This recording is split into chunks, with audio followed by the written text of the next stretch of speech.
باب کی کوئی ہیڈنگ نہیں دی امام بخاری نے، کیونکہ یہ باب جو ہے وہ پچھلے ابواب سے اس کا متعلق ہے کہ ایمان کے بارے میں، کہ ایمان جو ہے وہ کم اور زیادہ ہونے والی چیز ہے.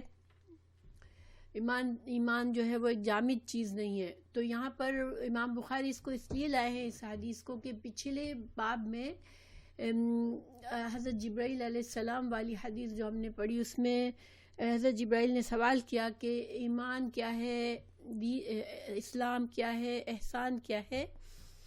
تو احسان کے بارے میں جو اس حدیث سے ہمیں وضاحت ہوتی ہے کہ جب انسان کا ایمان احسان کے درجے پر پہنچتا ہے تو وہ اس وقت انسان جو ہے وہ اس کو دین کی مٹھاس کا پتہ چلتا ہے، اس کو دین، اس کا دین جو ہے وہ اس کے دل کے اندر خوشی بھر دیتا ہے کہ وہ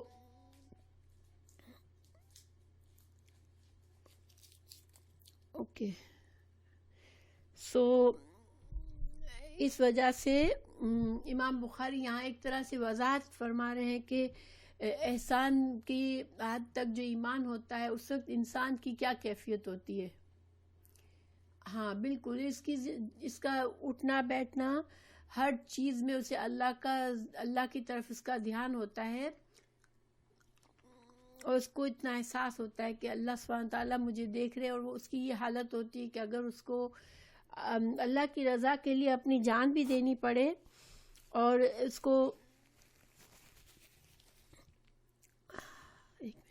اللہ کی رضا کے لیے اگر اس کو اپنی جان بھی دینی پڑ جائے تو وہ خوشی سے اس کے لیے بھی اس کو تیار ہو جاتا ہے. تو یہ جو ہے، ہاں بالکل بالکل ماشاءاللہ. تو اس کو ہم پڑھتے ہیں اس حدیث کو، مگر اس میں بہت زیادہ ایکسپلینیشن کی ضرورت نہیں پڑے گی ہمیں، کیونکہ ہم اس کو اچھی طرح پڑھ چکے ہیں پہلے. باب حدثنا ابراہیم بن حمزہ قال حدثنا ابراہیم بن سعد عن صالح عن ابن شہاب عن عبید اللہ ابن عبداللہ عن عبداللہ بن عباس اخبرہ. تو یہ اس حدیث کے راوی ہیں حضرت عبداللہ بن عباس. تو انہوں نے کس سے سنی یہ حدیث؟ اخبرنی، مجھے بتایا، مجھے خبر دی، ابو سفیان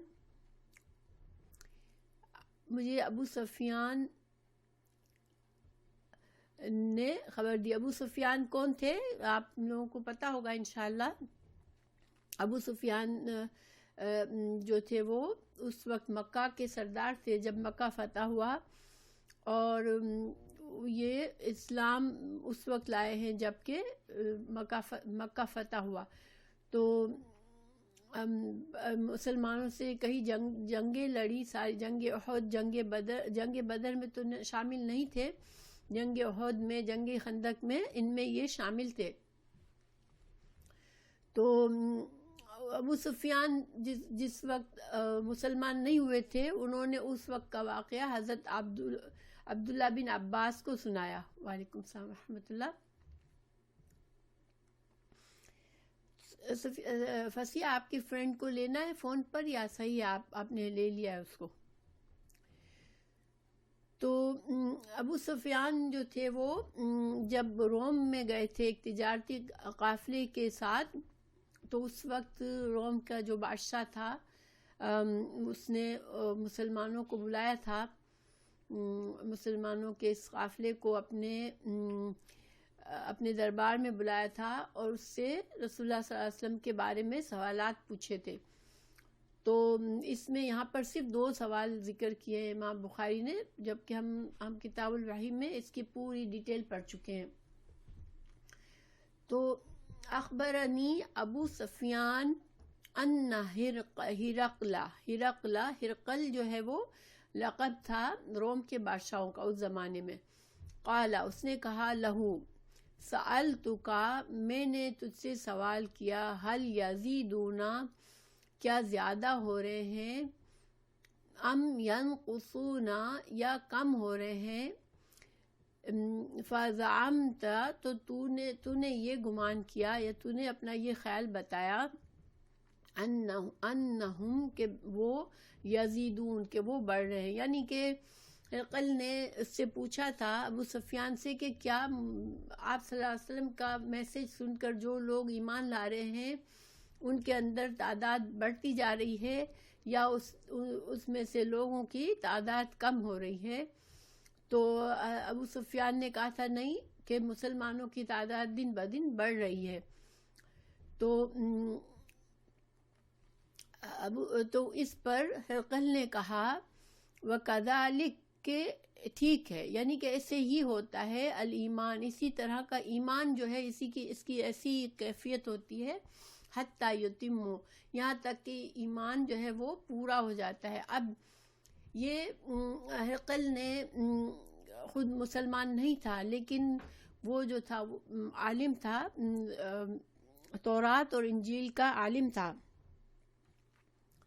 اور اس نے پہچان لیا تھا کہ رسول اللہ صلی اللہ علیہ وسلم سچے نبی ہے، اور اس نے تصدیق کی تھی کہ یہ جو ایمان جو ہے یہ ایمان، سچا ایمان ایسے ہی ہوتا ہے کہ انسان جب ایمان کی طرف آتا ہے تو ایمان بڑھتا چلا جاتا ہے، لوگ زیادہ سے زیادہ لوگ اس کی طرف متوجہ ہوتے ہیں۔ وسال تو کہا، اور میں نے تجھے دوسرا سوال پوچھا، ہرقل نے کہا کہ میں نے تجھے پوچھا تھا حل یرتدو کہ کیا کوئی مرتد ہو گیا، دین سے پلٹ گیا، احدن کوئی ایک سختتاً، یعنی کیا کوئی ایمان لا کر پھر دین کو ناپسند کر کے پھر دوبارہ ایمان کو چھوڑ دیا کسی نے، سختتاً لدین ہی کہ اس دین کو ناپسند کر کے وہ دوبارہ اپنے جاہلیت کے دین پر چلا گیا، بعد ان یدخل فیہ کہ دین کے اندر داخل ہوا اور پھر اس نے اس کو دین پسند نہیں آیا اور وہ دین سے پلٹ گیا دوبارہ جہالت میں، کیا کبھی ایسا ہوا ہے؟ فزعمتا تو نے مجھے جواب دیا یا تو نے یہ بتایا کہ ان لا کہ نہیں، ایسا کبھی نہیں ہوا کہ مسلمان کوئی ہوا اور پھر وہ کافر ہو گیا دوبارہ۔ یہ اس وقت کی بات بتا رہے ہیں، ابو سفیان جب مکہ ابھی فتح نہیں ہوا تھا اور لوگ ایمان میں داخل ہو رہے تھے، اسلام میں داخل ہو رہے تھے، تو اس نے کہا ہرقل نے وَكَذَلِكَ تو اسی طرح ہوتا ہے الایمان، ایمان ایسا ہی ہوتا ہے، ہی نہ جب تخالطو جب مل جاتا ہے، سما جاتا ہے، بشاتتہ اس کی خوشی، القلوب دلوں میں، لا یسقطہ احد کہ کوئی پھر اس کو برا نہیں سمجھتا۔ تو ہرقل نے کہا کہ ہاں یہ صحیح ایمان ہے، کیونکہ ایمان ہوتا ہی ایسا ہے کہ جب انسان کے دل میں جب ایمان کی خوشی آ جاتی ہے، اس کو ایمان کا مزہ آنے لگتا ہے، تو کبھی بھی اس دین سے کو برا سمجھ کر اس کو چھوڑتا نہیں ہے۔ تو یہاں پر ان باتوں سے ہمیں کیا پتہ چلا کہ نمبر 1 کہ ہرقل جو تھا وہ مسلمان نہیں تھا، ابو سفیان بھی مسلمان نہیں تھے اس وقت، تو ہمارے لیے کیا یہ حدیث میں ہمارے لیے کیسے دلیل بن سکتی ہے؟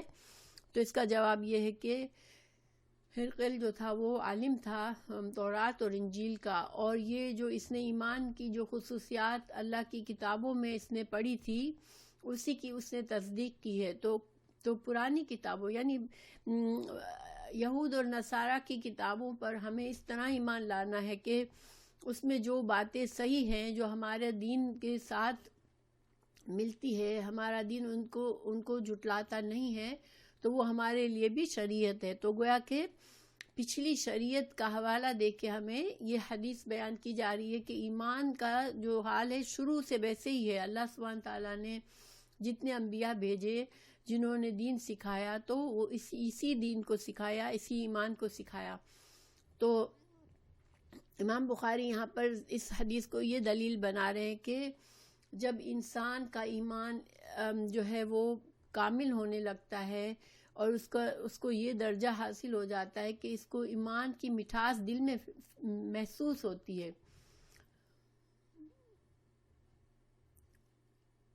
بالکل بالکل، ایک بار انسان روشنی میں آ جاتا ہے تو وہ اندھیرے کو کبھی پسند نہیں کرتا.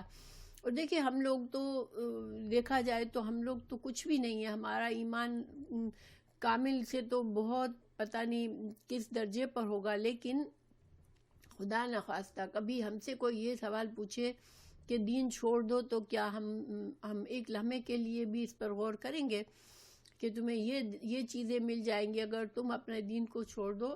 تو ہم ایک لمحے کے لیے بھی ہاں نہیں کہیں گے. حالانکہ ہم تو اس درجے سے کہیں نیچے ہیں کہ ہم کہیں کہ ہاں ہمارا ایمان تو تکمیل کو پہنچ گیا.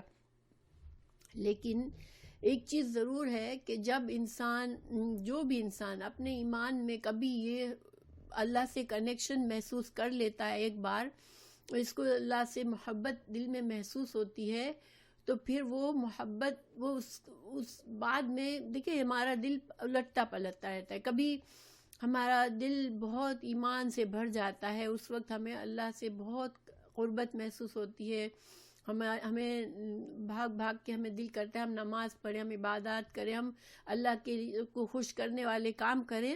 اور کبھی ہمارا دل پلٹ جاتا ہے اور ہم دنیا میں مصروف ہو جاتے ہیں، کیونکہ دل کی خصوصیت ہی یہی ہے کہ وہ الٹتا پلٹتا رہتا ہے. لیکن جب ہمیں وہ ایک لمحہ محسوس ہو جاتا ہے جس میں ہم نے اللہ سے قربت محسوس کی، جب ہم نماز پڑھتے ہوئے خود بخود ہماری آنکھوں سے آنسو بہنے لگے اللہ کی یاد میں، تو وہ اتنا خوبصورت لمحہ ہوتا ہے کہ انسان اس کے لیے ترستا رہتا ہے. اگر اس سے ہٹ جاتا ہے تو اس کے دل میں ایک کسک سی محسوس ہوتی ہے کہ میں کیوں اس طرح اللہ سے قریب دوبارہ نہیں فیل کر رہی. کیونکہ ایمان کی مٹھاس جو ہوتی ہے وہ جیسے کسی اور مٹھاس سے کے برابر سب طرح کی مٹھاس سے سب سے اعلیٰ اور عمدہ ہے. اور انسان ایک بار بھی اگر اپنی زندگی میں وہ اللہ سے کنیکشن محسوس کر لیتا ہے، وہ اگر دوبارہ اس کو نہیں پہنچ سکتا تو وہ ترس جاتا ہے اس کے لیے. رسول اللہ صلی اللہ علیہ وسلم کو جب پہلی وحی آئی، پھر اس کے بعد وحی کا سلسلہ منقطع ہوا، تو آپ اتنا ڈپریس ہو جاتے تھے کہ آپ کو ایسا لگتا تھا کہ زندگی سے کوئی آپ کو محبت نہیں رہی، کیونکہ آپ دوبارہ وہ فیلنگ چاہتے تھے، وہ دوبارہ ایمان کو محسوس کرنا چاہتے تھے. تو یہ اللہ سبحانہ تعالیٰ نے ہماری جو روح ہے، ہماری روح کی جو غذا ہے وہ اللہ کی یاد ہے اور اللہ سے کنیکشن ہے. تو اور ہماری جب روح نے وہ محسوس کر لیا تو پھر اس سے وہ لذت جو ہے وہ انسان اس کو بھول نہیں سکتا، اور اس کے لیے اس کو خواہش ہوتی رہتی ہے. اللہ سبحانہ تعالیٰ ہمیں اللہ سے اتنی محبت دے، ہمارے ایمان کو اتنا بڑھا دے کہ ہم ہر نماز کو ایسے سمجھے جیسے ہمارے لیے راحت کا ذریعہ ہے. آپ صلی اللہ علیہ وسلم حضرت بلال سے کہا کرتے تھے فجر کے لیے کہ تم اذان دو اور ہمیں راحت پہنچاؤ.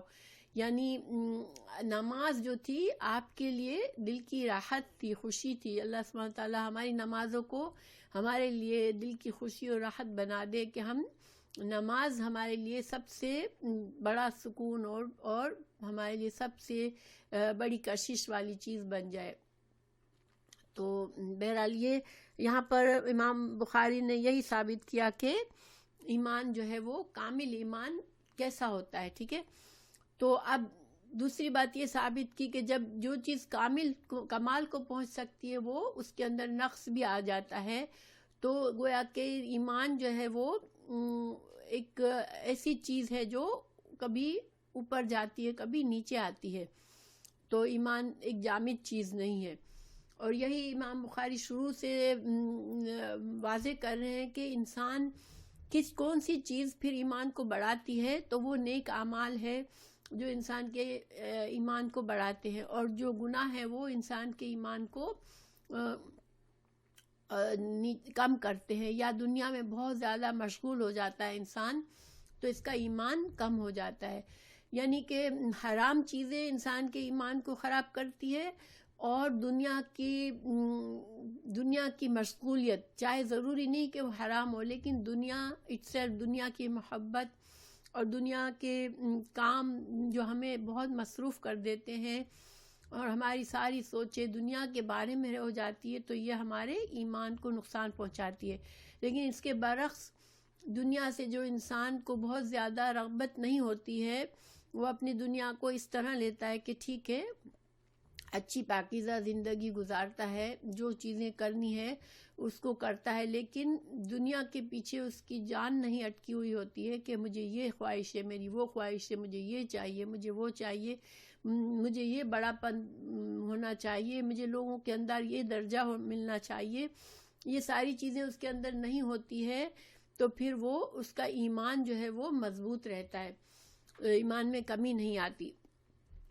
تو اب اگلا باب میں امام بخاری جو ہے وہ اس شخص کے بارے میں بتا رہے ہیں جو کہ اپنے ایمان کی بچانے کے لیے حد درجہ فکر مند ہوتا ہے اور اس کی حفاظت کی ہر تدبیر کرتا ہے, کیونکہ ایمان ایک ایسی دولت ہے جس کی حفاظت ضروری ہے, اور انسان کو یہی انسان کی اسٹرگل ہے دنیا میں کہ اپنے ایمان کی حفاظت کرے اور اس کو ہمیشہ اچھے سے اچھے لیول پہ رکھے. جس طرح ہم اپنے جسم کا خیال رکھنا چھوڑ دیں گے تو ہم جسمانی طور پر ڈیٹیریٹ ہو جائیں گے, اسی طرح اگر ہم اپنی روح کا خیال نہیں رکھیں گے تو ہماری روح جو ہے وہ خراب ہو جائے گی, وہ ضائع ہو جائے گی. تو اس کے بارے میں جو کہ اپنے دین کی فکر کرے اور اس کی خاطر وہ گناہوں کو تو چھوڑے لیکن ہر اس چیز کو چھوڑ دے, گناہ کے قریب بھی نہ جائے, جس چیز میں اس کو ہلکا سا بھی شک ہو اس کو وہ چھوڑ دے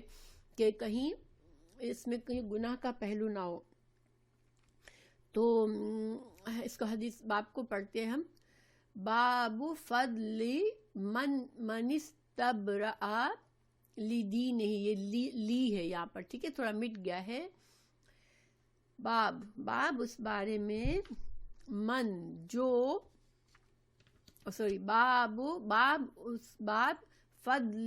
فضل کے بارے میں اس کے استبرأ جس نے برات طلب کی. برات کیا ہوتی ہے آپ کو پتہ ہے نا, برات بیزاری ہوتی ہے, کسی چیز سے بالکل لا تعلق ہو جانا کہ مجھے اس سے کوئی واسطہ نہیں ہے. برات جو سورہ توبہ ہے اس کا ایک نام سورہ برات بھی ہے, کیونکہ اس میں اللہ سبحانہ تعالیٰ نے فرمایا کہ اللہ اور اللہ کے رسول برات کا اظہار کرتے ہیں, بیزاری کا اظہار کرتے ہیں ان لوگوں سے جو کہ ابھی تک ایمان نہیں لائے تھے. تو باب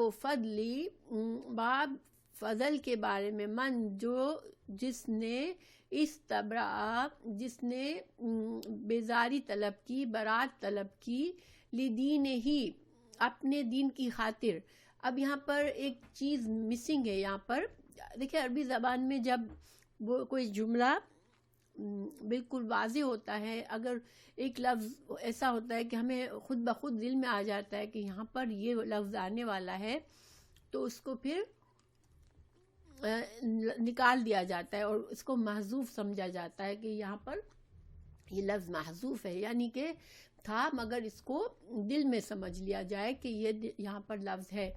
اور چونکہ عربی زبان میں بہت فصاحت اور بلاغت ہے تو اس میں بہت جگہوں پر اس کو مختصر کر کے چھوٹی بات کہہ کر زیادہ سے زیادہ میننگ, جو یہ فصاحت ہوتی ہے کہ انسان کچھ الفاظ میں ہی بہت زیادہ باتیں سمجھا دے. تو جس نے برات طلب کی, جس نے بیزاری کا طلب کی گناہوں سے, ٹھیک ہے, تو گناہوں کا لفظ جو ہے, معاصی کا لفظ یہاں پر محذوف ہے کہ اس شخص کی فضیلت جس نے بیزاری طلب کی, گناہوں سے بیزار ہونا پسند کیا اپنے دین کو بچانے کے لیے, اپنے دین کو صحت مند رکھنے کے لیے. تو اب حدیث پڑھتے ہیں. حدثنا, اور یہ جو لیول ہے یہ اب اس حدیث میں ہائیسٹ ایمان کا لیول ہے کہ انسان بہت ہی احتیاط سے کام لیتا ہے, ورا سے کام لیتا ہے. ورا جو ہے نا عربی زبان میں ورا کا مطلب ہوتا ہے کہ انسان ایکسٹریم احتیاط سے کام لے. تو اب حدثنا ہم کو بیان کیا ابو نعیم نے قالا, اس نے کہا حدثنا ہم کو بیان کیا، زکریا ہم کو زکریا نے بیان کیا، عن عامر سے قال اس نے کہا، سمعتو میں نے سنا، نعمان ابن بشیر سے میں نے سنا. یہ نعمان ابن بشیر صحابی ہیں، یہ بہت چھوٹی عمر کے صحابی تھے. آپ صلی اللہ علیہ وسلم کا جب انتقال ہوا تو یہ صرف ان کی عمر جو تھی وہ صرف 8 سال کی تھی، مگر بہت ذہین بچے تھے. تو وہ آپ صلی اللہ علیہ وسلم کی مجلس میں ہوتے تھے. ان کے جو والد آپ صلی اللہ علیہ وسلم کی محفل میں بہت زیادہ ہوا کرتے تھے، تو یہ بھی اپنے والد کے ساتھ جاتے تھے. تو انہوں نے یہ حدیث بیان کی ہے. ان سے ایک اور حدیث بھی، بہت اہم حدیث دوسری بھی انہوں نے بیان کی ہے. پہلے میں ان کا بارے میں تھوڑا سا بتا دوں کہ یعنی کہ 8 سال کی عمر میں انہوں نے آپ صلی اللہ علیہ وسلم کی دنیا سے رخصت ہوئے، ان کی عمر 8 ہی سال کی تھی. تو وہ دوسری ایک حدیث میں بیان کرتے ہیں کہ میرے والد نے میرے رسول اللہ صلی اللہ علیہ وسلم کی موجودگی میں مجھے کوئی تحفہ دیا. تو رسول اللہ صلی اللہ علیہ وسلم نے پوچھا کہ تم نے کیا میرے والد سے پوچھا کہ کیا تم نے اپنے اور دوسرے بچوں کو بھی یہ تحفہ دیا ہے؟ تو انہوں نے کہا نہیں، میں نے صرف اس نعمان کو ہی دیا ہے. تو آپ صلی اللہ علیہ وسلم اٹھ کر چلے گئے کہ میں ایسی بے انصافی کا گواہ نہیں بن سکتا ہوں. گویا آپ صلی اللہ علیہ وسلم نے کا کہنا یہ تھا کہ جب انسان اپنی زندگی میں اولاد کو گفٹ دے، تحفہ دے، تو سب کو برابری کرے. یہ نہیں کہ ایک بچے کو تو بہت دے دیا اور دوسروں کو محروم کر دیا، یہ ناانصافی ہے. تو یہ بھی ایک بہت اہم حدیث ہے جس سے ایک حکم نکلتا ہے ہماری شریعت کا کہ مرنے کے بعد چونکہ جو ورثہ ہوتا ہے اس میں لڑکیوں کا جو حصہ ہوتا ہے لڑکوں سے آدھا ہوتا ہے، لیکن زندگی میں چاہے لڑکی ہو چاہے لڑکا ہو، انسان جب گفٹ دے اپنے بچوں کو تو برابر سے گفٹ دے، کمی نہ کرے. تو یہ حدیث بھی بہت اہم حدیث ہے، نعمان بن بشیر کی. یہ حدیث علماء کے نزدیک ان 4 احادیث میں شمار ہوتی ہے جن پر دین کے تمام امور جیسے ان کی بنیاد ہے. تو مطلب کیا ہے کہ اگر یہ 4 احادیث انسان ان کو یاد کر لے اور اپنی زندگی اس کے مطابق، اس کی تعلیمات کے مطابق کر لے، تو اس انسان کا ایمان جو ہے وہ جسے اس نے کامل کر لیا. تو وہ 4 باتیں جو مختلف احادیث میں بتائی گئی. تو اس حدیث میں یہ بات ہے کہ شبہ والی چیزوں سے بچے انسان. اور دوسری جو حدیث ہے، حدیث پوری میں کوٹ نہیں کر رہی ہوں، مگر یہ 4 چیزیں 4 احادیث میں آئی ہیں اور ان 4 حدیث کا بہت بڑا مقام ہے. نمبر 2 ہے دنیا سے بے رغبتی کرنا، یعنی دنیا سے انسان دنیا کی محبت میں نہ مرا جائے، اس کو دنیا کے میں ایک اچھی باعزت زندگی گزارے، چاہے بے شک دنیا کی چاہے نعمتیں بھی یوز کرے، لیکن دنیا کی محبت اس کا سب سے بڑی پرائیورٹی نہ ہو. اور پھر فضول لا یعنی باتوں سے بچے. فضول باتیں دیکھیں، دنیا میں ہم اپنا جتنا وقت ہے وہ اگر ہم دیکھیں تو بہت سارا وقت ہمارا فضول باتوں میں چلا جاتا ہے جس کا کوئی مقصد نہیں ہے. اس کی بہترین مثال انٹرٹینمنٹ ہے کہ ہم لوگوں کے زمانے میں انفارچونیٹلی یہ چیزیں ہیں جو ہمیں ہمارا بہت سارا وقت لے لیتی ہے. ٹی وی کے ساتھ وقت گزار دینا، فون پر سوشلائز کرنا، یہ کیا ہے؟ ان میں اگر ہم بہت زیادتی کرتے ہیں، بہت زیادہ ان میں جاتے ہیں تو یہ ہمارا وقت کا ضیاع ہو جاتا ہے. پھر نیت کے مطابق کہ انسان کا ہر عمل اس کی نیت کے مطابق ہو، یعنی کہ انسان کا جو ظاہر اور باطن ایک ہو، اس میں فرق نہ ہو. انسان کی زبان پر جو بات ہو وہی اس کے دل میں ہو. یہ 4 اگر خصوصیات انسان کے اندر آ جائے تو گویا اس نے اپنے دین کی پوری حفاظت کر لی. تو یہ حدیث اس وجہ سے بہت ہی زیادہ مشہور ہے کہ اس سے بہت بڑا اصول ایک دین کا نکلتا ہے کہ انسان جو ہے وہ شبہ والی چیزوں سے بچے. ٹھیک ہے، اور انشاءاللہ حدیث کو پڑھیں گے تو اور بات سمجھ آئے گی.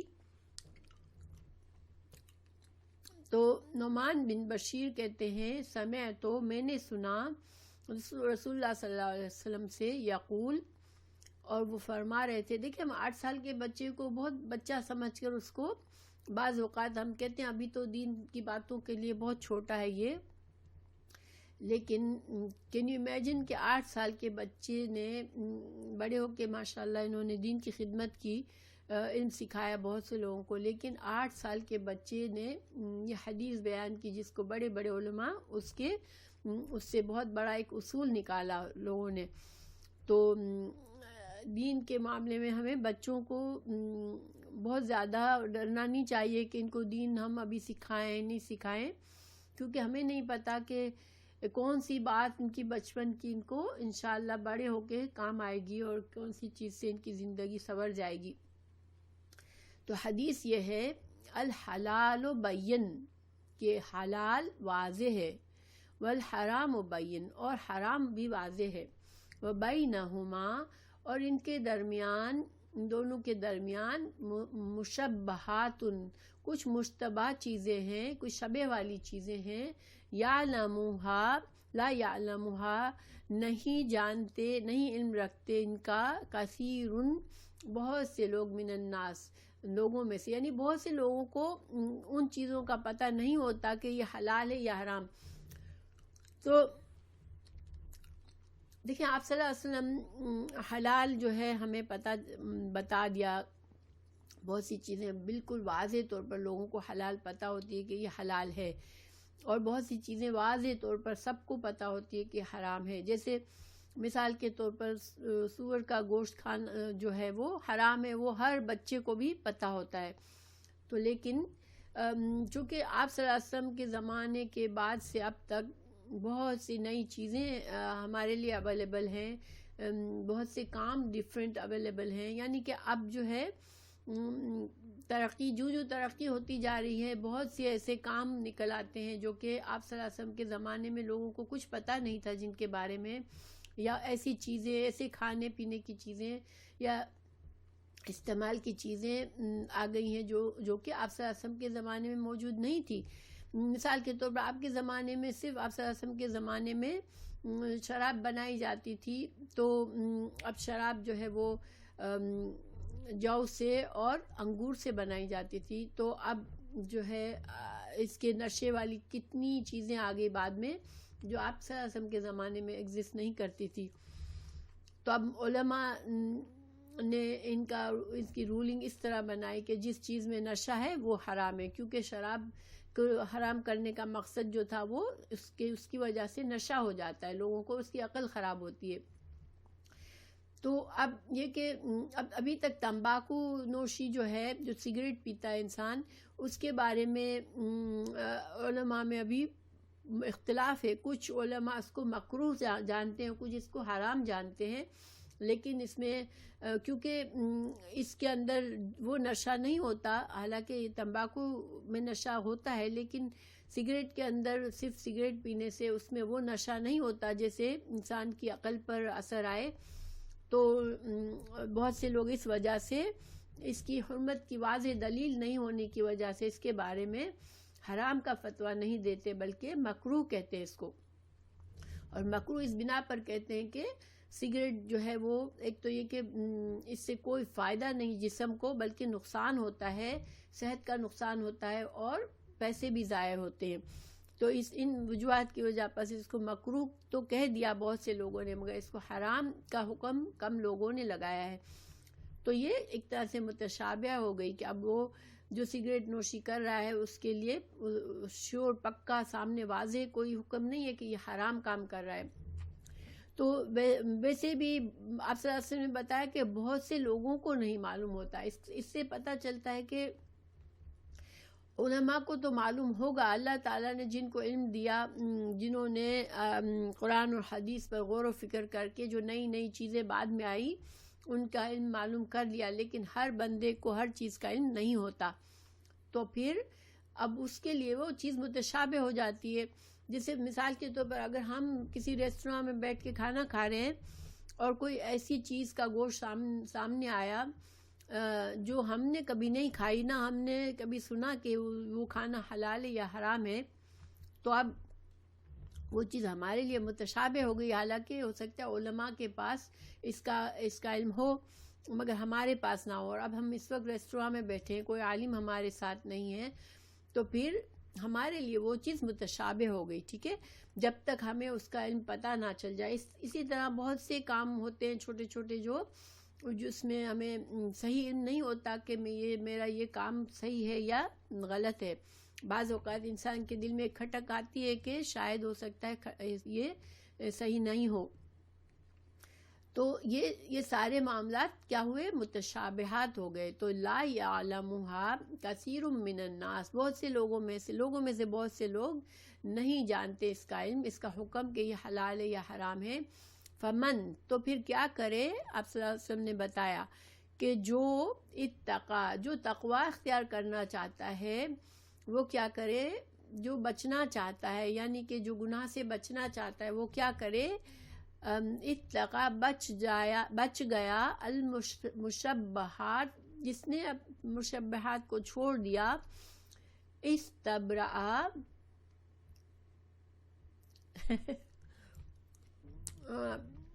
گوگل دیکھیں، اس سے بعض اوقات بہت انفارمیشن بھی مل جاتی ہے. ٹھیک ہے، اچھی انفارمیشن بھی ملتی ہے، لیکن دین کے فتوے کے لیے گوگل جو ہے وہ ہمیشہ، ہم نے یہ نہیں کہہ سکتے کہ ریلائبل سورس ہے، کیونکہ ہمیں نہیں پتہ، اس میں ہر انسان کچھ نہ کچھ ڈالتا رہتا ہے.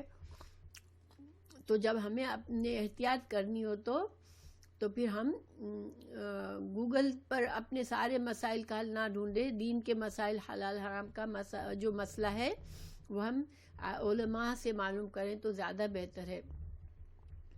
ہاں بالکل، ہمیں کیئرفل رہنے کی ضرورت ہے. تو آج کل تو یہی ہو گیا ہے، گوگل میں چیک کر لو، لیکن گوگل جو ہے وہ دین کے حلال، جہاں اللہ تعالیٰ کا معاملہ ہے وہاں پر ہم اس میں یہ نہیں کر سکتے. ہمیں چاہیے کہ ہم صحیح طریقوں سے معلوم کریں.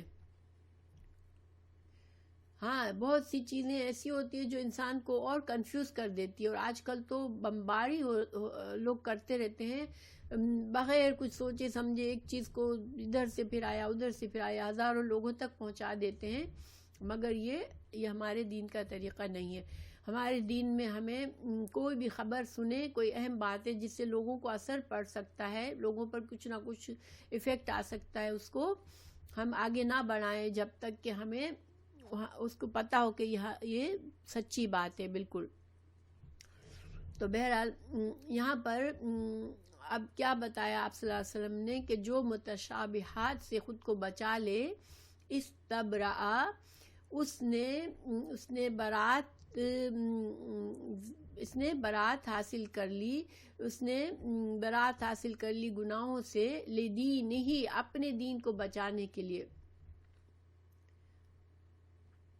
ہاں بالکل، بہت سے اسلام کے دشمن جو ہیں وہ خاص طور سے غلط باتیں ڈالتے ہیں، اور بہت سے لوگ دین کی سورس ہی اسی کو سمجھتے ہیں. ٹی وی میں ہم تو ٹی وی صرف ریلیجس پروگرام دیکھتے ہیں. بہت سے بڑی معصومیت سے کہتے ہیں بہت سے لوگ، ہم تو ٹی وی میں صرف ریلیجن کے بارے میں پروگرام دیکھتے ہیں. لیکن یہ کوئی صحیح سورس نہیں ہے دین کا علم حاصل کرنے کے لیے کہ آپ ٹی وی سے حاصل کریں یا کمپیوٹر کے گوگل سے حاصل کریں. تو بہرحال اب آپ صلی اللہ علیہ وسلم نے ایک اصول بتا دیا یہاں پر کہ مشبہات سے جس نے اپنے آپ کو بچا لیا تو گویا اس نے اپنے دین کی حفاظت کر لی، وَعِرْضِهِ، اور اپنی عزت بھی بچا لی. اب یہاں عزت بچانے کا کیا مقصد ہوا؟ تو دیکھیں، ہمارے دین میں ایک مسلمان کو محترم سمجھا گیا ہے. ایک مسلمان کے لیے اپنی جان کی حفاظت، اپنے دین کی حفاظت، اپنی عزت اور اپنے مال کی حفاظت اور اپنی عقل کی حفاظت جو ہے وہ ضروری ہے، کیونکہ ہمارا پورا دین جو ہے وہ ان 5 چیزوں کی حفاظت کے تمام احکامات ان 5 چیزوں کی حفاظت کے لیے بنائے گئے ہیں۔ تو جو انسان مشبہات میں، یعنی جو لوگوں کو پتہ بھی نہیں، عجیب عجیب چیزیں لوگوں کے سامنے لائے گا اور ان کو کھائے گا پیے گا یا وہ کام کرے گا جو لوگوں کے نزدیک مشبہات ہیں، ہم لوگوں کو اس کو پتہ نہیں ہے کہ یہ حلال کام ہے یا حرام کام ہے، اور کوئی انسان بے پرواہی سے کرتا رہے گا تو لوگوں میں بھی وہ بدنام ہو جائے گا کہ یہ آدمی پتہ نہیں شاید حرام کام بھی کرتا ہوگا، کیونکہ وہ ایسے کام کر لیتا ہے بغیر سوچے سمجھے۔ یعنی دین کے معاملے میں جو انسان بالکل ہیڈ لیس اور لاپرواہ ہوتا ہے اس کی عزت بھی نہیں ہوتی ہے۔ تو انسان کو اپنے دین اور عزت دونوں بچانے کے لیے مشبہ چیزوں سے بچنا چاہیے۔ تو اب تھوڑا سا میں آگے جانے سے پہلے آپ کو تھوڑا اس کی وضاحت کرتی ہوں کہ حلال کیا ہے دین میں، حرام کیا ہے۔ تو دیکھیں، حلال کی تعریف آپ لوگوں میں سے کسی کو پتہ ہے کہ کیا حلال کے لیے کیا قاعدہ ہے؟ ہم کیسے جانیں کہ حلال کیا ہے اسلام میں؟ تو دیکھیں، حلال جو ہے، کیا حلال کے لیے ہمیں دین میں ضروری ہے کہ قرآن اور حدیث میں اس کا حکم ڈھونڈیں؟ ہم جب سمجھے کہ یہ حلال ہے، کوئی چیز حلال ہونے کے لیے کیا قرآن اور حدیث میں اس کا حکم ڈھونڈنا پڑتا ہے؟ سیدہ کے علاوہ کسی اور کے پاس کوئی رائے ہے کہ فلاں چیز حلال ہے؟ جیسے مثال کے طور پر بھینس کا گوشت حلال ہے یا حرام ہے، اگر یہ دیکھنا ہے تو ہم کہاں سے دیکھیں گے؟ اوکے، ماشاءاللہ، مگر آپ سب کا جواب غلط ہے۔ دیکھیں، حلال کا قاعدہ کیا ہے ہمارے لیے شریعت میں، کہ چونکہ اللہ سبحانہ تعالیٰ نے دنیا میں بے شمار فائدے رکھ دیے انسانوں کے لیے، ٹھیک ہے، تو اور وہ سب حلال کر دیے، اور حرام جو ہے وہ بہت تھوڑی چیزوں کو حرام کیا، ٹھیک ہے۔ تو اس وجہ سے قاعدہ یہ ہے کہ جس چیز کے بارے میں حرام نہ کہا گیا ہو کسی چیز کو ہماری شریعت میں، وہ ہمارے لیے حلال ہے۔ یعنی دلیل ہمیں ڈھونڈنی کس چیز کی ہے؟ حرام کی دلیل ڈھونڈنی ہے۔ قرآن اور حدیث میں ہمیں یہ دیکھنا ہے کہ کیا مثال کے طور پر بھینس کا گوشت حرام ہے کہ نہیں، تو اس کے لیے ہم قرآن اور حدیث میں سے دلیل کیا ڈھونڈیں گے کہ کہیں ہمیں لکھا ہوا ملتا ہے کہ بھینس کا گوشت جو ہے وہ حرام ہے۔ اگر ہے تو پھر بھینس جو ہے وہ حرام ہے۔ اچھا، گدھے کے بارے میں کیا دلیل ہے ہمارے پاس کہ گدھے کا گوشت حرام ہے؟ کیا قرآن اور حدیث میں ہمیں یہ دلیل ملتی ہے کہ گدھے کا گوشت حرام ہے؟ ہاں، ماشاءاللہ، گدھے کے بارے میں حدیث ہے کہ جو گھریلو گدھا ہوتا ہے وہ حرام ہوتا ہے ہمارے لیے۔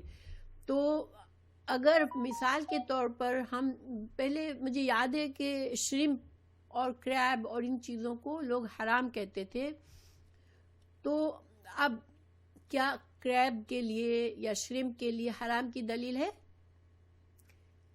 قرآن اور حدیث میں اس کے لیے کوئی دلیل ہے کہ یہ حرام ہے؟ دیکھیں، یہ حلال ہے سب، مکروہ کہتے تھے، ہاں اس کو مکروہ بھی کہتے تھے، ٹھیک ہے، like eating bits of course حرام ہے۔ کیوں؟ دیکھیں، قرآن اور حدیث میں ہمیں قرآن میں تو واضح طور پر جن چیزوں کو حرام کیا وہ واضح چیزوں میں سور کا گوشت اور جو بہتا ہوا خون حرام ہے، سور کا گوشت حرام ہے، اور مردار کو کھانا حرام ہے، اور کیا چیز حرام ہے؟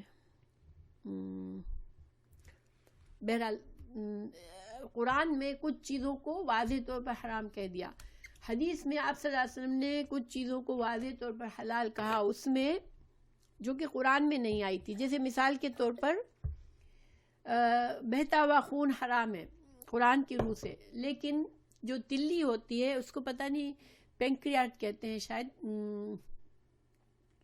جنگلی گدھا جو ہے وہ آئی تھنک وہ نیل گائے کہتے ہیں اس کو، وہ حرام نہیں ہے، گھریلو گدھا حرام ہے۔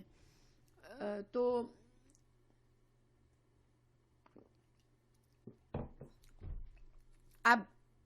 دیکھیں آپ صلی اللہ علیہ وسلم نے فرمایا کہ بہتا ہوا خون حرام ہے، لیکن تلی جو ہوتی ہے، اب پتہ نہیں آپ لوگوں میں سے کسی کو پہچانے تلی کس کو کہتے ہیں؟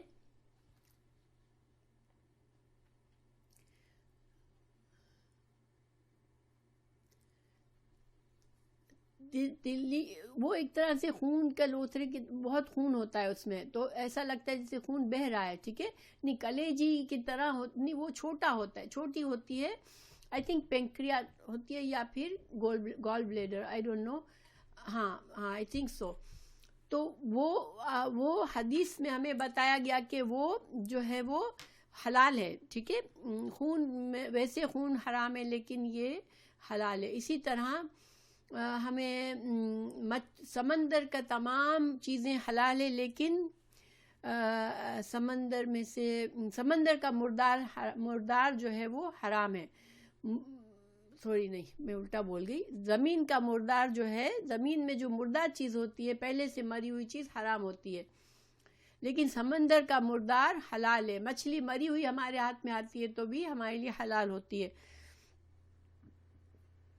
اچھا، ٹڈی جو ہے وہ ٹڈی حلال ہے، مری ہوئی ہو تب بھی حلال ہے، ٹھیک ہے. تو اس طرح سے آپ صلی اللہ علیہ وسلم نے ہمیں کچھ چیزیں بتا دی. پھر ایک قاعدہ بتایا آپ صلی اللہ علیہ وسلم نے کہ تمام پرندے جو پنجوں سے شکار کرتے ہیں، ان کے ناخن ہوتے ہیں بڑے بڑے، وہ حرام ہے. اور اس میں بیٹ بھی آ جاتی ہے، ٹھیک ہے، بیٹ کے ناخن ہوتے ہیں. تو جتنے بھی ناخن والے جو پرندے ہوتے ہیں، بڑے ناخن جس سے وہ شکار کرتے ہیں، وہ حرام ہے. اچھا، جتنے بھی جانور جن کی دانت دو نوکیلے دانت نکلے ہوئے ہوتے ہیں، جیسے بلی کے دو بڑے نوکیلے دانت ہوتے ہیں، اسی طرح کتے کے ہوتے ہیں، اسی طرح وحشی جانوروں کے ہوتے ہیں، تو یہ سارے جانور حرام ہیں ہمارے لیے. تو اس طرح سے قاعدہ بتا دیا آپ صلی اللہ علیہ وسلم نے. ہاں بالکل، ویمپائر کی طرح ہوتے ہیں نا، بیٹ کے تو دانت بھی ہوتے ایسے نکلے ہوئے ہوتے ہیں، تو بیٹ جو ہے وہ حرام ہے، حلال نہیں ہے وہ. تو اب یہ کہ اب بعض اوقات ہمیں کسی چیز کا نہیں پتہ ہوتا ہے، تو اور شرمپ جو ہے وہ حلال ہے. شرمپ جو ہے دیکھیں کوئی دلیل نہیں ہے اس کے حرام ہونے کی، ٹھیک ہے. جو لوگ مکروہ کہتے ہیں وہ شاید اس لیے کہتے ہیں کہ بہت سارے شرمپ کھاتے ہیں جب پیٹ بھرتا ہے، اور پتہ نہیں، شاید میں نے کبھی سنا تھا کہ ان کا کہنا ہے کہ کوئی ایسی چیز جس سے انسان کا کم از کم پیٹ بھر جائے وہ کھانی چاہیے. اس سے چھوٹی چیز جیسے بہت 2 3 4 5 6 7 8 کھانے کے بعد اگر پیٹ بھرے انسان کا تو پھر وہ جانور نہیں کھانا چاہیے. لیکن یہ ایسا حدیث اور قرآن میں ایسا کوئی قاعدہ نہیں بتایا گیا، ٹھیک ہے. بٹیرز چھوٹی چھوٹی ہوتی ہیں مگر وہ بھی حلال ہوتی ہیں. تو بہرحال اب یہ تو فقہ کی باتیں ہیں، لیکن آپ صلی اللہ علیہ وسلم نے ہمیں یہ سمجھایا، اس حدیث سے ہمیں یہ سمجھنے کو ملا کہ جن چیزوں کا ہمیں نہیں پتا، ہو سکتا ہے علماء کو پتا ہو تو بھی ہمیں اس وقت تک نہیں کھانا چاہیے جب تک ہمیں اس سے صحیح علم نہیں آ جائے. اب حرام کیا ہے شریعت میں؟ جو حرام کام ہے یا حرام چیزیں کھانے کی چیزیں ہیں تو وہ ہمیں اس کی دلیل چاہیے. کوئی اگر ہمیں یہ کہتا ہے کہ نہیں فلاں چیز حرام ہے تو ہمیں اس کی دلیل ڈھونڈنی چاہیے، ٹھیک ہے. ہمیں اس سے کہنا چاہیے بھئی ہمیں بتاؤ کہ قرآن اور حدیث میں اس کی کہاں دلیل ہے. مگر کوئی چیز کہتا ہے کہ یہ حلال ہے تو ہم اس سے یہ نہیں کہیں گے کہ دلیل دو، اس لیے کہ حلال کی دلیل نہیں ہے. رسول اللہ تعالیٰ نے حضرت آدم علیہ السلام کو جنت میں رکھا تو صرف حرام کیا ہے وہ بتا دیا اور باقی سب حلال تھا حضرت آدم علیہ السلام کے لیے. اسی طرح سورہ بقرہ میں اللہ تعالیٰ نے فرمایا کہ دنیا کی ہر چیز تمہارے لیے بنائی اللہ نے. تو اس کا مطلب ہے اللہ تعالیٰ نے اس دنیا میں بے شمار چیزیں انسانوں کے لیے استعمال کے لیے بنائی ہیں، لیکن اس میں سے چند چیزیں جن کے خاص دلیل آ گئی وہی بس ہمارے لیے ناجائز ہے، باقی سب جائز ہیں. اچھا، عبادات میں مجھے یہ بتائیں، اب میرا سوال ہے کہ یہ کام کرنا عبادت ہے اسلام میں، کوئی کام میں کہتی ہوں کہ یہ چیز عبادت ہے، کیا مجھے اس کے لیے دلیل بتانی چاہیے؟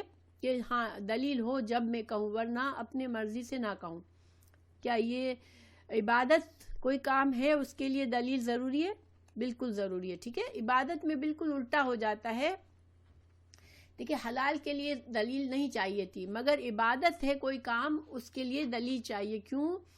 کیونکہ اللہ سبحانہ تعالیٰ نے جو کام اللہ کو جس طریقے سے پسند تھا کہ میرے بندے یہ کام اس طرح کریں گے، یہ میرے لیے ورشپ عبادت، لیکن عبادت کا مفہوم ہوگا نماز ہمیں پڑھنی ہے، کتنی نمازیں پڑھنی ہے، کتنے رکعتیں پڑھنی ہے، یہ سب اللہ تعالیٰ نے ہمیں بتا دیا، تو اس کی دلائل موجود ہیں.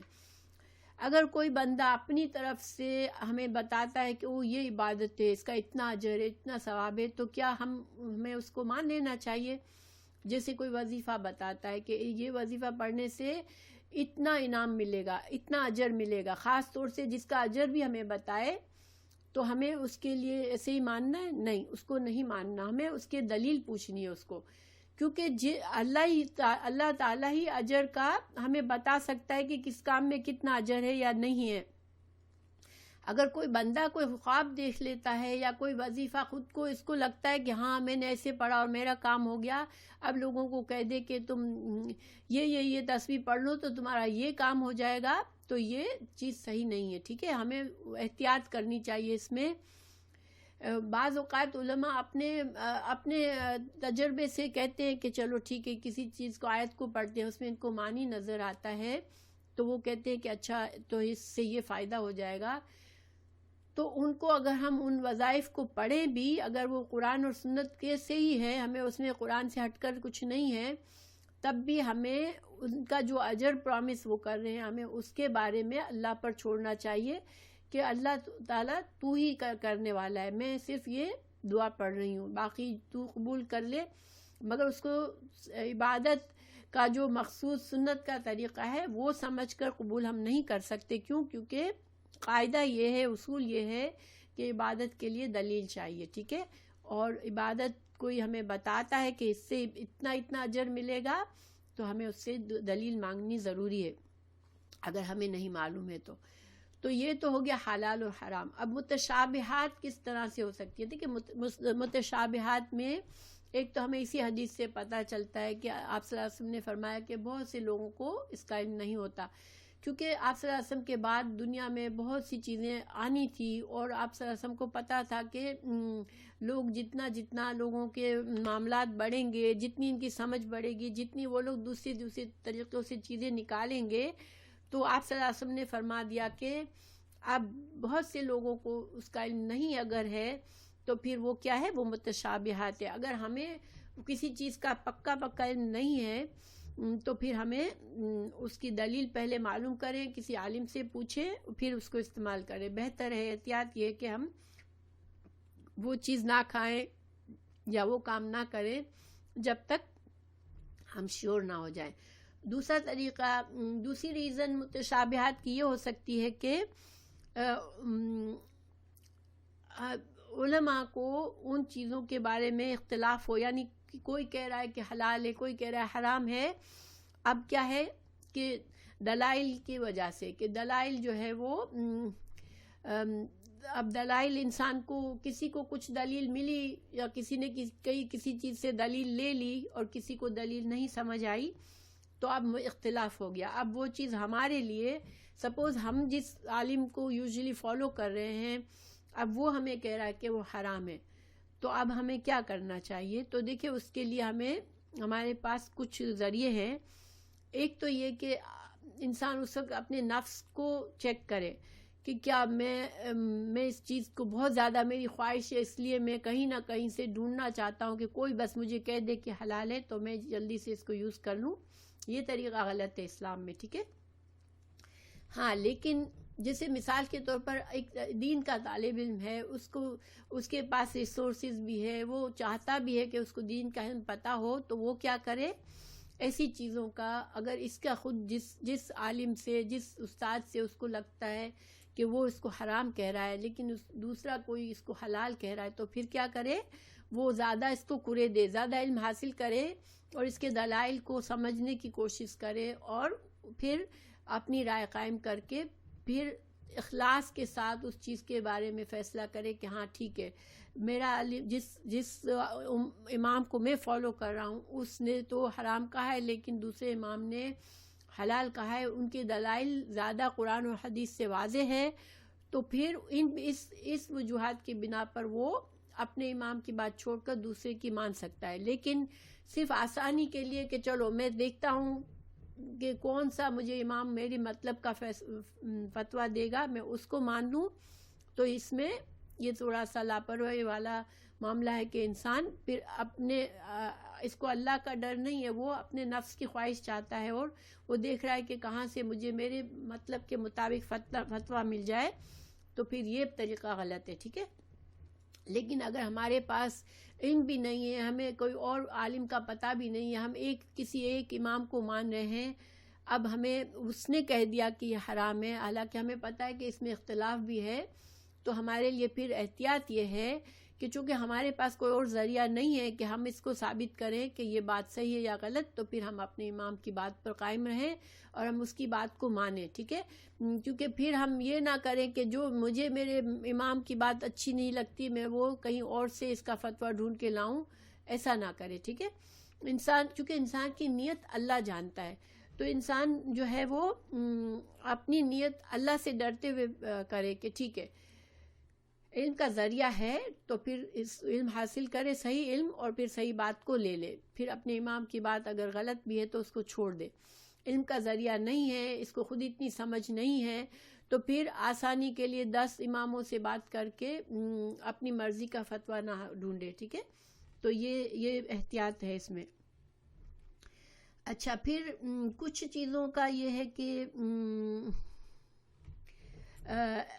اللہ سبحانہ تعالیٰ نے ہی ان کو مشبہات بنایا ہے، تو پھر اب انسان کیا کرے؟ اس علماء کو بھی اس کے بارے میں صحیح نہیں پتا، تو پھر ایسی چیزوں میں احتیاط کا پہلو یہ ہے کہ پھر اس کو چھوڑ دے، انسان وہ کام نہ کرے جو کہ واضح کہیں سے بھی مجھے حکم نہیں مل رہا، تو اس کو چھوڑ دے پھر۔ اچھا، پھر ایک اور طریقہ ہے، علماء کہتے ہیں کہ کثرت سے جو انسان اس دنیا کی مباح چیزیں وہ ہوتی ہے جس کا نہ حلال ہے نہ حرام ہے، بس انسان چاہے تو کرے چاہے تو نہ کرے، کوئی ثواب گناہ سے تعلق نہیں ہے ان چیزوں کا۔ اب جب کسی انسان کو بہت زیادہ دل اس کا خواہشات سے بھرا ہوا ہے اور وہ ہر وقت اس کو ایسی مباح چیزوں میں اپنا وقت گزارتا ہے اور انہی چیزوں سے جیسے بہت زیادہ حلال کیا ہے حرام کیا ہے کے بجائے بس وہ ٹھیک ہے ہاں یہ ہر چیز جائز ہے اس میں رہتا ہے، تو اس سے بھی انسان کا ایمان خطرے میں آ سکتا ہے، کیونکہ ہمارا نفس جو ہے نا، ہم جتنا اس کو فیڈ کریں گے وہ اتنا موٹا ہوتا جائے گا اور اتنا زیادہ وہ ہم پر حاوی ہوتا جائے گا۔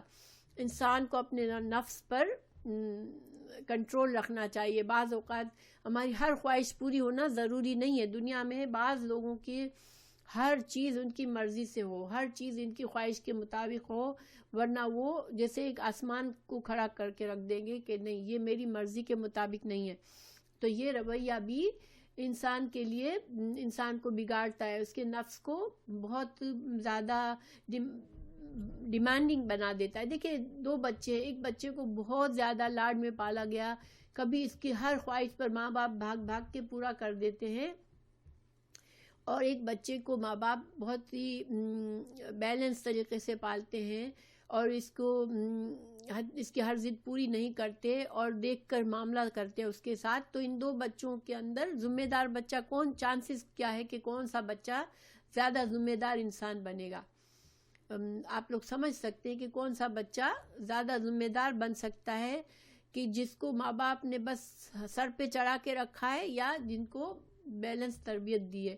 تو اسی طرح ہمارا نفس ایک چھوٹے بچے کی طرح ہے، اگر ہم جتنا اس کی مرضی کے مطابق، نہیں میرا دل یہ چاہتا ہے، نہیں میرا دل یہ چاہتا ہے، نہیں مجھے یہ کرنا ہے، ہر وقت ہم اسی میں رہیں گے، تو پھر ہمارا نفس جو ہے وہ ایک بگڑے ہوئے بچے کی طرح بن جاتا ہے کہ بس اس کو ہر چیز، ہر خواہش پوری کرنی ضروری ہو جاتی ہے، اور یہ اس میں انسان کے لیے ایمان کا خطرہ ہوتا ہے، کیونکہ جتنا دیکھیں انسان جب اپنے نفس پر کنٹرول رکھتا ہے تو اس کو وہ سوچتا ہے، بچارتا ہے، اس کو دیکھتا ہے، احتیاط کرتا ہے، تو اس سے بہت سی باتیں اس کے لیے کلیئر ہو جاتی ہے اور وہ سوچ سمجھ کے فیصلے کر سکتا ہے. تو انسان کو اعتدال رکھنا چاہیے اپنے اندر. پھر ہمارے دین ہمیں کیا اصول سکھاتا ہے کہ تم گناہ کے قریب بھی نہ جاؤ، یعنی ولا تقربوا الزنا. ہمیں قرآن میں اللہ نے کیا فرمایا کہ کوئی ایسی چیز کے قریب بھی نہ جاؤ تمہیں جو گناہ کے قریب کر دے، کیونکہ جیسے کوئی خراب چیز کی طرف جانا ایسے ہی ہے جیسے کہ ہم نے شیطان کے لیے دروازہ کھول دیا. ونس اس کے لیے دروازہ کھلا پھر وہ حاوی ہو جاتا ہے ہم پر. اب باقی حدیث پوری کرتے ہیں تاکہ میں آپ کو اس کا باقی سمجھا دوں، لیکن یہاں تک کا حلال و حرام اور متشابہات کیا ہے یہ انشاءاللہ آپ کے لیے واضح ہو گیا ہوگا. تو اب آپ صلی اللہ علیہ وسلم نے فرمایا کہ جو متشابہات میں پڑتا ہے زیادہ اس کی مثال کیسی ہے کہ مانند راعن چرواہے کی طرح ہے، یرعا جو چراتا ہے، حولا آس پاس، الحما چراگاہ کے، یوشکو ہو سکتا ہے، ان یہ کہ یواقعہ کہ وہ جو ہے وہ اس کے اندر پڑ جائے. اب اس کا کیا مطلب ہے؟ دیکھیے آپ صلی اللہ علیہ وسلم نے ایک مثال کے طور پر سمجھایا کہ اگر اس زمانے میں عرب بادشاہ جو ہوا کرتے تھے ان کے جانوروں کے لیے ایک مخصوص چراگاہ ہوتی تھی جس کی باؤنڈری ہلکی سی بنی ہوئی ہوتی تھی کہ یہ پتہ ہوتا تھا کہ یہ پرائیویٹ پراپرٹی ہے اور اس میں اگر کوئی بادشاہ کی چراگاہ میں گھس کے اپنے جانوروں کو لے جائے گا اور اس کے جانور وہاں پر چرنے لگیں گے تو یہ چرواہا جو ہے وہ بادشاہ کے نزدیک سزاوار ہوگا اور وہ اس کو سخت سے سخت سزا دے سکتا ہے.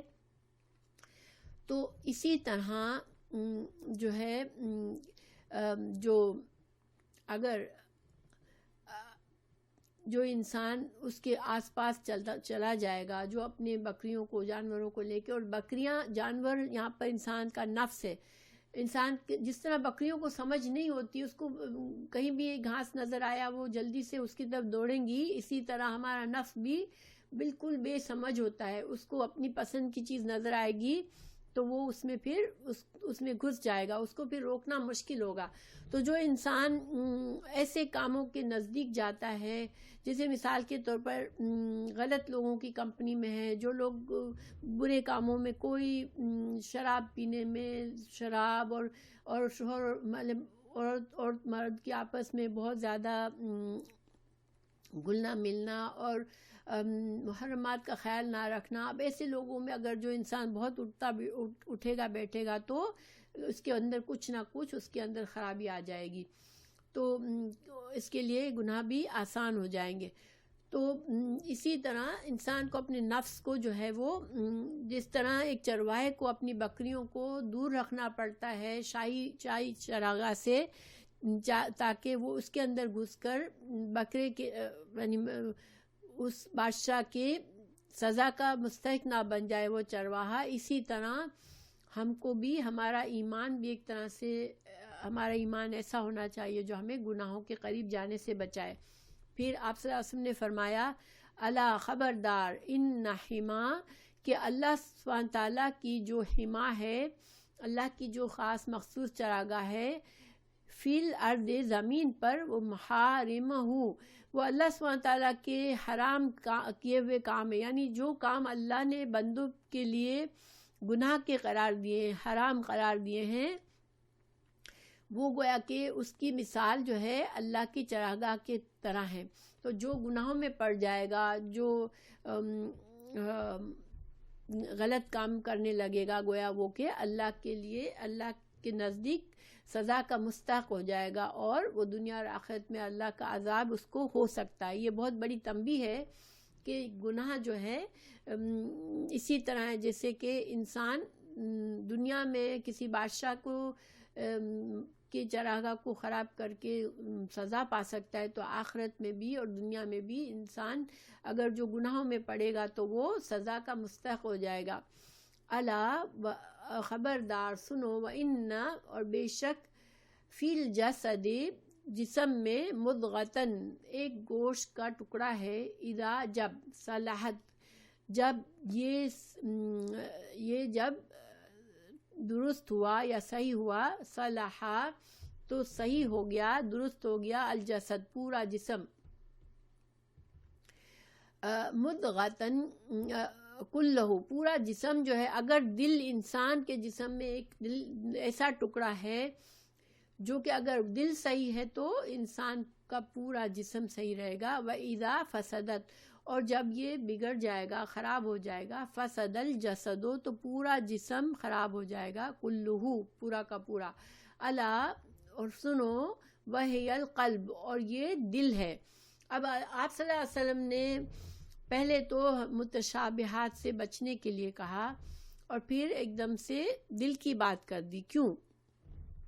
آپ صلی اللہ علیہ وسلم نے فرمایا کہ دل ایسا جسم میں ٹکڑا ہے جس کو اگر یہ صحیح رہا تو تمہارا پورا جسم صحیح رہے گا، اور یہ خراب ہو گیا تو پورا جسم خراب ہو جائے گا۔ تو اس کا کیا تعلق ہے؟ تو دیکھیں، اوپر ہمیں یہ سمجھایا گیا کہ جو گناہ کے کام ہیں ان کے پاس جانا ایسے ہی ہے جیسے اللہ کی مخصوص چراگاہ کے آس پاس جو چرواہا جو ہے وہ بادشاہ کے چراگاہ کے آس پاس چلا جاتا ہے، وہ اس کا نیت یہ نہیں ہوتی کہ میں اندر جاؤں گا۔ اسی طرح گناہ کے قریب جانے والے کی نیت گناہ کرنے کی نہیں ہوتی ہے، اگر نہ بھی ہو گناہ کرنے کی، لیکن وہ للچا رہا ہو، دور سے بھی اس کے قریب اس کو جانا اچھا لگتا ہو، تو پھر یہ جو ہے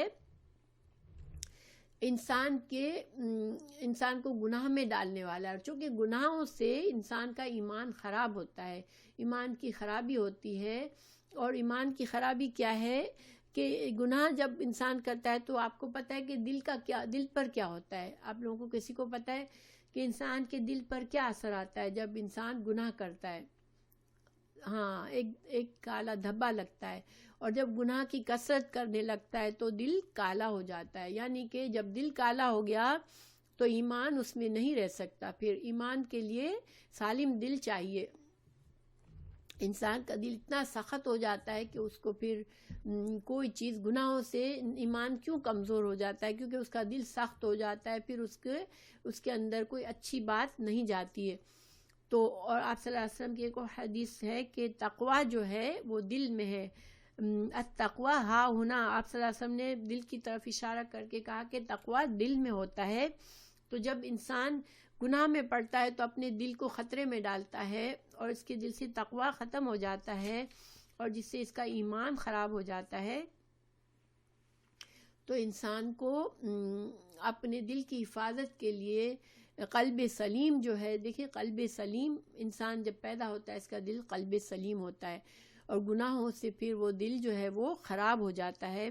اور ہمیں اپنی آخرت کی بہتری کے لیے ہمارے دل کو اچھا صاف ستھرا رکھنا ہے، ایمان سے منور کر کے رکھنا ہے۔ آپ صلی اللہ علیہ وسلم نے دعا سکھائی کہ اللہم، ایک منٹ، اللہم اجعل فی قلبی نورا، یہ بخاری کی پوری بڑی دعا ہے، مگر اس میں اللہم اجعل فی قلبی نورا، دل کو، اللہ میرے دل کو منور کر۔ تو دل کو منور کس چیز سے کرے؟ اللہ ایمان سے منور رکھے۔ اسی طرح آپ صلی اللہ علیہ وسلم کی دوسری حدیث ہے، لا یبلغ العبد ان یکون من المتقین حتی یدع ما لا بعث بہ حذرا لما بہ البعث، یعنی کہ بندہ تقویٰ کے مقام پر نہیں پہنچ سکتا یہاں تک کہ وہ ایسی چیزوں کو چھوڑ دے جن میں کوئی برائی نہیں، صرف اس ڈر سے کہ شاید یہ کام برا ہے۔ یعنی کہ جب اس کا مطلب کیا ہوا کہ انسان کو تھوڑا سا بھی دل میں کھٹک رہا ہے کہ مجھے نہیں معلوم یہ کام اچھا ہے یا برا ہے، تو ایمان کے تقویٰ کا تقاضا یہ کہ انسان اپنے آپ کو اس کام سے بچا لے۔ جیسے مثال کے طور پر حضرت عمر کا قول ہے، شاید میرے پاس اس کی سند نہیں ہے لیکن یہ قول مشہور ہے کہ تقویٰ کی تعریف یہ ہے، گویا انسان کھاردار جاڑیوں سے گزر رہا ہے، دونوں طرف کانٹے والی جاڑیاں ہیں، اور بہت تنگ راستہ ہے، اس میں سے انسان کو گزرنا ہے تو وہ اپنے آپ کو اتنا سمیٹ کر چلتا ہے کہ کہیں کوئی جھاڑ، کوئی خاردار، کوئی کانٹا یا کوئی جھاڑی اس کے جسم کو نہ کھرچ لے یا اس کے کپڑوں کو نہ پھاڑ دے. تو انسان جس طرح سے اپنے آپ کو بچا کر چلے گا، اسی طرح اس دنیا میں انسان کو اپنی زندگی گزارنی ہے کہ بہت احتیاط سے، کہ میرا اللہ مجھ سے راضی نہ ہو جائے. آپ صلی اللہ علیہ وسلم کی ایک اور حدیث ہے کہ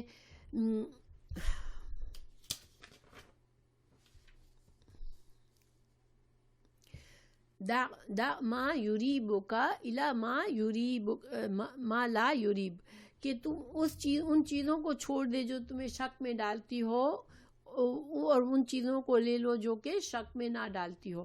اسی طرح ایک اور حدیث ہے دا ما لا یعنیک الی ما یعنیک، لا یعنی چیزوں کو چھوڑ دے انسان. لا یعنی چیزیں جیسے کہ دنیا کی، جیسے میں نے کہا کہ انسان اپنے نفس کے پیچھے پیچھے چلتا جائے، ایک خواہش پوری ہوئی تو دوسری ہوئی تو دوسری، جو بے مقصد کام کرتا رہے اور کہے کہ اس میں کوئی برائی نہیں، اس میں کوئی گناہ نہیں، اور ہو سکتا ہے وہ کوئی حرام کام نہ بھی ہو، لیکن بہت زیادہ دنیا میں انسان مشغول ہو جاتا ہے، لا یعنی باتوں میں پڑ جاتا ہے. جیسے ہم دیکھیں فون پر ہماری اگر عادت ہوتی ہے لمبی لمبی باتیں لوگوں سے کرنا، تو کیا ہر بات کام کی ہوتی ہے؟ ہم کتنی بے مقصد باتیں کر جاتے ہیں، اور اس میں چانسز ہے کہ ہم غیبت بھی کر لیں یا کچھ ایسے گناہ کی باتیں بھی کر لیں. تو جو انسان احتیاط کرتا ہے، لا یعنی چیزوں سے بچتا ہے، تو پھر وہ اپنے ایمان کی حفاظت کر رہا ہوتا ہے. تو ایمان کی حفاظت جو ہے وہ جو انسان صحیح معنوں میں کرتا ہے تو وہ اپنے ایمان کو احسن درجے پر لے جاتا ہے، اور انسان کو اپنے دل کی حفاظت کے لیے اپنے گناہوں سے بچنا اور مشبہات سے بچنا ضروری ہے. اسی طرح انسان کو اپنی عقل کی حفاظت کے لیے، عقل نہیں، اپنی عزت کی حفاظت بھی کرنی چاہیے، کیونکہ ایک مومن باعزت انسان ہوتا ہے. تو یہ نہیں، دیکھیں باعزت ہونے کا یہ مطلب نہیں ہے کہ انسان اپنی بڑی بڑی باتیں کر کے عزت کما لے اپنے منہ سے، وہ تو ریاکاری اور دکھاوا ہو جاتا ہے. لیکن صحیح معنوں میں انسان اگر اپنے اندر اچھا اخلاق پیدا کرتا ہے کہ میرا اخلاق اچھا ہو، لوگوں کو رویہ میرا اچھا ہو لوگوں کے ساتھ، میں لوگوں کے سامنے ایسے کام نہ کروں جس سے لوگوں کو شک ہو کہ یہ میں حرام کام کر رہا ہوں، یہ ساری اچھی باتیں ہیں. ٹھیک ہے، جائے اللہ کے ڈر سے بھی اور بندوں کے ڈر سے بھی انسان کو گناہ چھوڑ دینا چاہیے. آف کورس اللہ ہی کے لیے چھوڑتے ہیں ہم، لیکن چونکہ اللہ ہی کا حکم ہے کہ ہم بندوں میں بھی اپنی عزت کا خیال رکھیں. ایک انسان چھپ کر گناہ کرتا ہے اور ایک انسان وہی گناہ کھل کر کرتا ہے، سر عام کرتا ہے، تو دونوں میں سے کس کا گناہ بڑا ہے؟ جو کھل کر کر رہا ہے اس کا، یا چھپ کر کر رہا ہے؟ گناہ دونوں ہے، مگر ہو سکتا ہے کہ جس نے چھپ کر گناہ کیا اللہ اس کے گناہ پر پردہ کرے اور اس کو توفیق دے دے کہ وہ معافی مانگ لے گا. لیکن جو سر عام کھل کر کرتا ہے وہ دوسروں کو بھی کرپٹ کرتا ہے اور دوسروں پر بھی برا اثر ڈالتا ہے. اور جب گناہ بہت عام ہو جاتے ہیں تو اس گناہ کی کراہت جو ہے وہ لوگوں میں ختم ہو جاتی ہے اور لوگ اس کو گناہ سمجھتے ہی نہیں ہیں. دیکھیں عام سی مثال ہے، ایک زمانہ تھا کہ ایون جو انگلش پروگرام ہوتے تھے اس میں جو کیریکٹرز ہوتے تھے وہ صرف دور دور سے ان کا معاملہ ہوتا تھا، کوئی ایسے سین نہیں ہوتے تھے، اریانی نہیں ہوتی تھی، لینگویج کا خیال کیا جاتا تھا.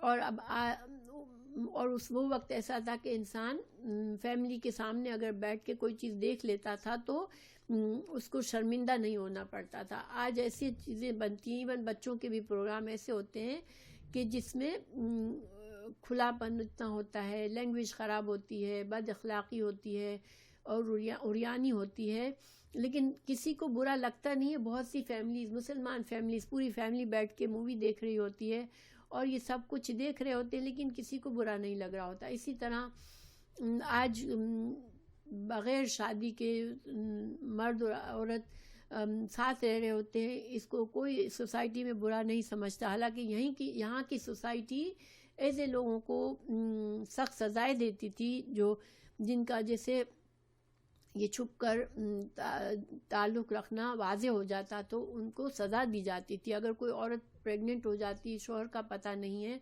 تو وہ اس کے لیے بہت بڑا معاملہ ہو جاتا تھا. لیکن آج یہ سب چیزیں سب الاؤڈ ہے. ہومو سیکشولیٹی کو کوئی برا نہیں سمجھتا. تو چونکہ گناہ کھل کر گناہ کیے جائیں تو وہ ان کا جو ہے وہ اثر بہت برا ہوتا ہے، پورے معاشرے پر آتا ہے. اس لیے انسان کو اپنی عزت بچانی چاہیے اور گناہ سے پوری طرح بچنا چاہیے. لیکن اکیلے میں کبھی گناہ ہو بھی جائے تو انسان اللہ سے معافی مانگ لے، اور اللہ سبحانہ تعالیٰ انسان کو معاف کرنے والا ہے. تو بہرحال ہم نے اس حدیث میں بیسیکلی ہم نے یہ سیکھا کہ انسان کو احتیاط کا پہلو، ایک مومن محتاط ہوتا ہے، لاپرواہی نہیں کرتا گناہ کے معاملے میں اور حرام کے معاملے میں. اور اس کو یہ ہوتا ہے کہ میں چاہے بے شک میں اپنی کوئی خواہش کو چھوڑ دوں، اگر مجھے شک ہے تو میں اس چیز میں نہ پڑوں. شک والی چیزوں کو بھی احتیاط کے طور پر چھوڑ دیتا ہے. اللہ تعالیٰ نے قرآن میں سورہ آل عمران میں فرمایا، یا ایھا الذین آمنوا اتقوا اللہ حق تقاتہ، اے لوگوں جو ایمان لائے ہو تم اللہ سے ایسے ڈرو جیسے اللہ کے ڈرنے کا حق ہے. دیکھیں اللہ سے ڈرنے کا حق بہت بڑا حق ہے. اللہ ہی ہمارا مالک اور خالق ہے. تو پھر انسان کو کوشش کرتے رہنا چاہیے، اپنے نفس پر پابندی رکھنی چاہیے. اسی طرح قرآن میں سورہ آل عمران میں آیت نمبر 7 ہے آئی تھنک، اس میں اللہ تعالیٰ نے فرمایا کہ جن لوگوں کے دلوں میں ٹیڑھ ہے وہ متشابہات کے پیچھے پڑے رہتے ہیں، جبکہ جو لوگ جن کا ایمان مضبوط ہے، جن کے اندر تقوی ہے، وہ محکمات کی طرف جاتے ہیں.